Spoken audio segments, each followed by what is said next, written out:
Tag কোয়েশ্চেনে late নিয়ে আমাদের অনেক সমস্যা। ৮ টি সেন্টেন্স সব সমস্যার সমাধান।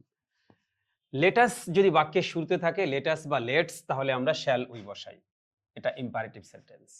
হি let's us do the work. Subject third person singular হি ভার্বের সাথে এস বা ইয়েস হয়েছে তার কারণে প্রেজেন্ট ইনডেফিনিট টেন্স। তাহলে কি হবে? Doesn't he.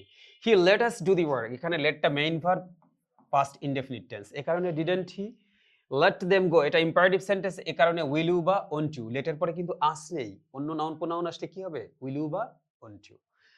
Late is a causative verb. এখানে লেটকে ন্যারেট করা হয়েছে, বর্ণনা ডিসক্রাইব করা হয়েছে। লেট কি? একটা কজেটিভ ভার্ব। এ কারণে তার পরিবর্তে ইট হয়েছে। ইজন্ট ইট?